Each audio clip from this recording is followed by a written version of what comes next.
silly, because here you are. You've come to learn to be the deliberate creator of your own reality. We know it should be really hard.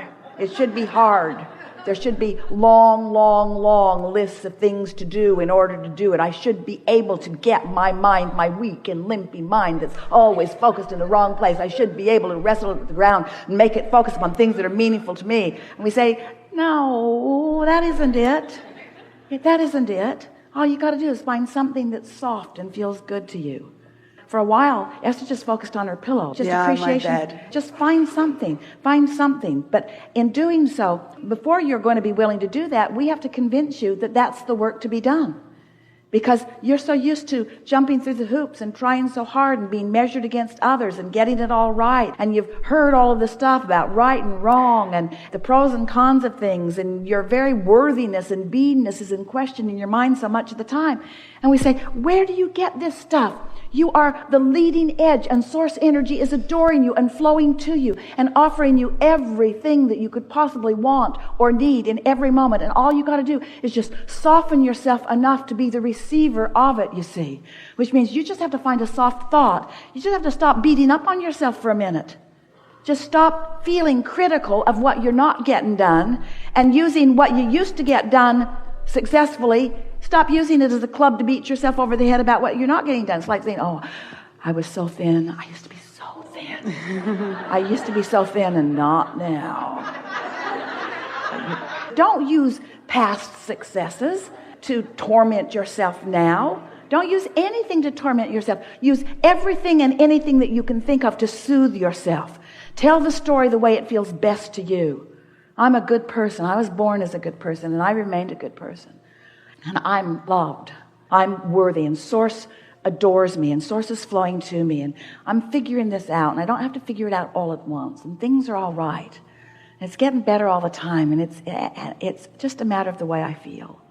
I like figuring this out, and I am figuring it out. There's just no big deal going on here. Nothing serious going on. Nothing serious going on. We can tell you, and we don't want to get too much in your head, but you will never put yourself in a position where Source withholds from you. You just put yourself in a position where you don't let it in. And we know that you know that that's what you're doing. Right. And you're almost frantically saying, I know I'm doing this, and how can I stop doing this? And we say, just by feeling around until it feels good and then noting. I felt relief in that thought. That thought felt better. Because it's always better to love yourself than to be mad at yourself. But you can't go cold turkey on loving yourself. If you've got momentum going where you're self-critical or critical of others, critical about anything, you're not going to all of a sudden just drop that. There's momentum going. But you can remember the shrimp that tasted good, and that's a respite. That's relief. You can remember something funny that happened. If you would just get together with friends and talk about the funniest things that you remember happening, your energy would shift. If you would just get hold of some television series, Esther watches Big Bang Theory. Every minute she can find. She's got them all recorded. A really nice evening is just to look and see, oh, I've seen that one, erase. Oh, I've seen that one, erase. Oh, I haven't seen that one. In other words, makes her laugh. Brilliantly written, makes her laugh. Nothing serious going on, makes her laugh. Feels good to laugh. Change the world. Watch Big Bang Theory. Okay. Easier than you've been making it out to be, isn't it? Yes. Is finding a way to feel good when you don't feel good complicated? Sort of, kind of, a little, isn't it? Because you are where you are. So take a nap. Take a nap if you can. Meditate if you can. Change the scenery if you can. Get outside. That usually helps right away. If you can find something like a furry critter to focus on, that almost always helps, because they know nothing serious is going on. They just look at you like, what's your problem, lady? I got nuts, I got a tree. What's your problem? Esther was sitting at her desk a day or two ago, looking out at the swimming pool. And she saw something she hasn't seen. She's seen it one other time. A bird landed in the tree and did a belly flop into her pool. And then flew up, shook off and did it again. And then flew up, shook off, and did it again. And then flew up, shook off, and did it again. 20 times, at least, a minimum of 20 times. Just for the surprise and delight. Well, it was also taking a bath, but it rendezvoused with Esther to surprise and delight her. In other words, it picked that moment, that time, that place to have that experience, because there's nothing serious going on here. The world will entertain you. It will support you. It will soothe you. It will demonstrate your worthiness to you. You just got to get in the vicinity. And once you get in the vibrational vicinity of that, and you start noticing, see, the wonderful thing about a forum like this, where we talk about being more deliberate, about focusing your thoughts because of the feeling that you want to accomplish, is that when you think deliberately, and then you see the response to that point of attraction, that makes you feel more worthy. And after you do that for a little while, you begin to expect that things will always work out. Things are always working out. There's always a backup microphone. Things are always working out. There is always another way.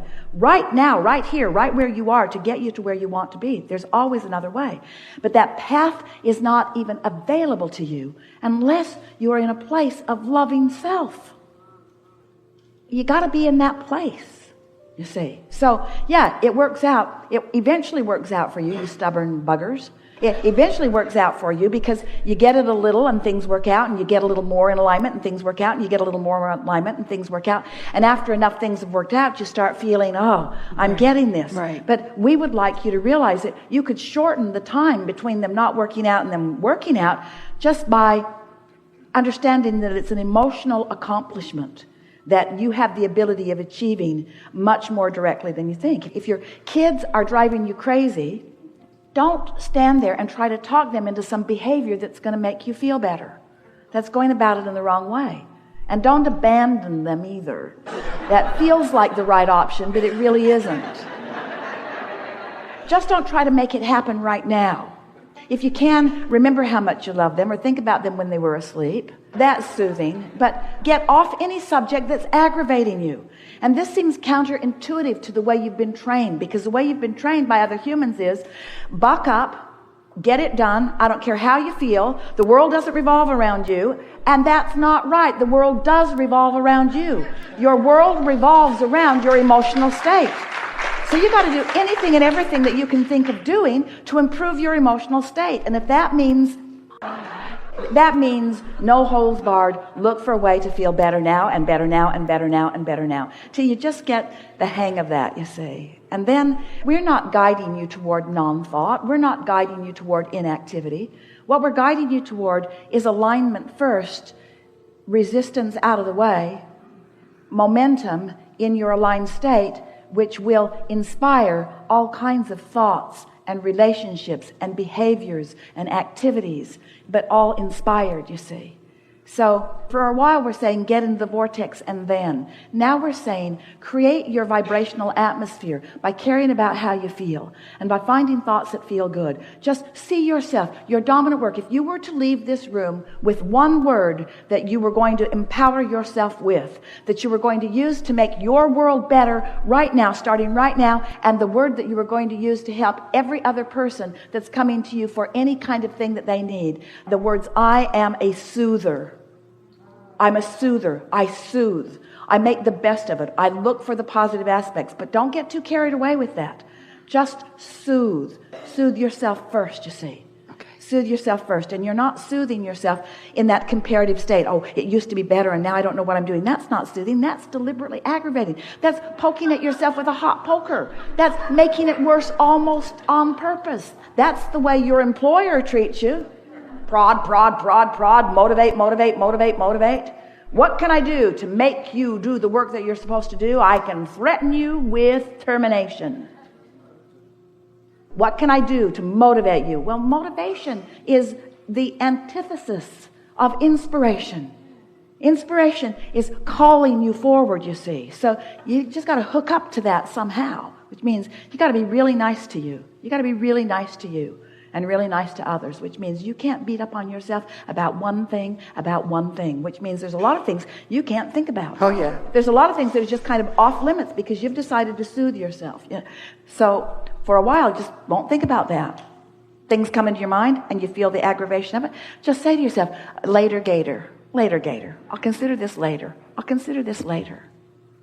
You just don't get back enough to take a broad enough view. And you listen to the voices of those who have something to gain. If they can convince you that there's a condition that needs to be changed, and we're not saying that they're not conditions that you're not seeking improvement about, but we are seeing that beating the drum of the problem condition does not bring you to the solution ever. And there are enough of you, fortunately, who are not focused upon the problem. That's why the flora and fauna is so important about your planet. And that's why in some ways that you're worried about it. But we promise you, they are not worried. They just migrate to the conditions that serve them best. So then you say, oh, there's a problem. There's a problem with this part of the ecosystem. But the part of the ecosystem that lives there is adapting and moving and changing and thriving and in sync with source energy. And then you say, but what about the parts of the ecosystem that are now extinct? And we say, how do you tell if they are extinct or if they are expanded? How do you know if they are extinct or if they are evolved? How do you know if they have not adapted and changed, you see? And so we know, and Esther will get letters, because there are those who are comfortable in their insisting on the destruction of the planet. But we're here to remind you, because we have not forgotten, that you are not devolving, you are evolving. You are not unbecoming, you are becoming. You are not disappearing, you are reappearing. Your planet is well. Your planet is well. There is so much more evidence of the wellness. Now, if you say to us, Abraham, the sun didn't come up this morning, then we'd say, we were wrong. The sun did come up this morning, and it will come up tomorrow morning. And the evolution of all that is upon your planet is improving. And the reason that we know that is because at a cellular level, there is asking. And at that cellular level where there is asking, there is no resistance. Hear that. At the cellular level, which is the basis of all that you know as physical beingness, there is asking and no resistance. So why are you, as humans, getting on these bandwagons where you're looking at conditions and trumping them up and putting dramatic music behind them, and then using that condition that has been exaggerated and trumped up and is way out of perspective with everything else as your reason to not allow your cells that are asking and non-resistance to be the recipient of that well-being, you see?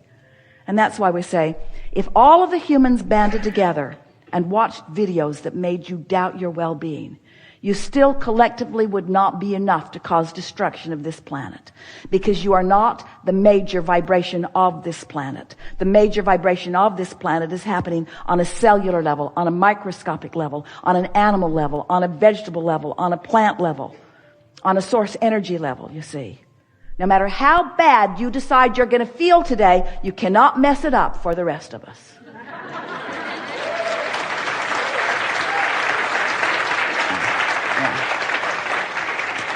You got way more than you deserved there, in the sense that we know that you are much more appreciator of life and that things are going well for you.